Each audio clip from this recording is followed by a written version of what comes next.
ভুল জায়গায় কি দাঁড়ালেন লিটন দাস? বাম পাশে দাঁড়ালেই মেলে ট্রফি, অপর পাশে শুধুই হারের দুঃখস্মৃতি। ট্রফি নিয়ে মাতোয়ারা। লিটনের কাপ্তানিতে ক্যারিবিয়ানে এবং শ্রীলঙ্কাতে জোড়া সিরিজ জেতে বাংলাদেশ। ওই দুই সিরিজ শুরুর আগে ফটো সেশনে বাঁ পাশে দাঁড়িয়েই পোজ দিয়েছিলেন এলকিডি, সাফল্যও ধরা দিয়েছিল হাতে।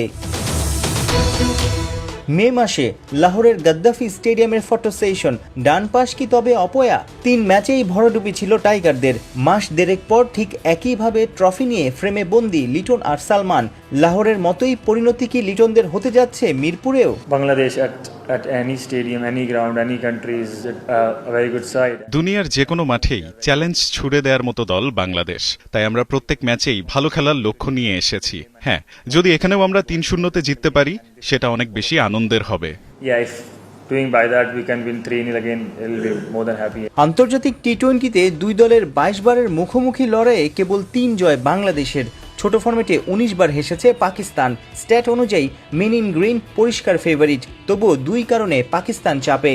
লঙ্কায় টাইগাররা জিতে ফুরফুরে মেজাজে আছে। গামিনীর মিরপুরের পিচ মাথা ব্যথার কারণও হতে পারে। Of course, condition does play a vital role. আবহাওয়া, পিচ সবখানেই গুরুত্বপূর্ণ ভূমিকা পালন করে। আমরা মিরপুরের অবস্থা চিন্তা করে করাচিতে ভালো একটা ক্যাম্প করেছি।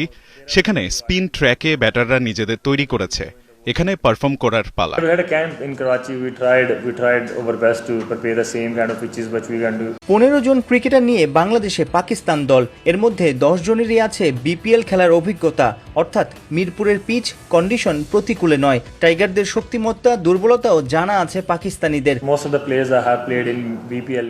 দলের বেশিরভাগই বিপিএল খেলেছে, যেটা আমাদের জন্য ইতিবাচক দিক। এই পরিবেশে তারা অভিজ্ঞ এবং সবাই নিজেদের অভিজ্ঞতা দলের সঙ্গে ভাগাভাগি করছে। আমরা সেই অনুযায়ী ম্যাচের জন্য পরিকল্পনা সাজাবো। And we have planned according to that. টি-20 র্যাঙ্কিংয়ে 8-এ পাকিস্তান, 10-এ টাইগাররা। মিরপুরে সালমানদের হোয়াইট ওয়াশ করতে পারলে 9-এ থাকা আফগানিস্তানকে ডিঙাতে পারবে লিটনের বাংলাদেশ।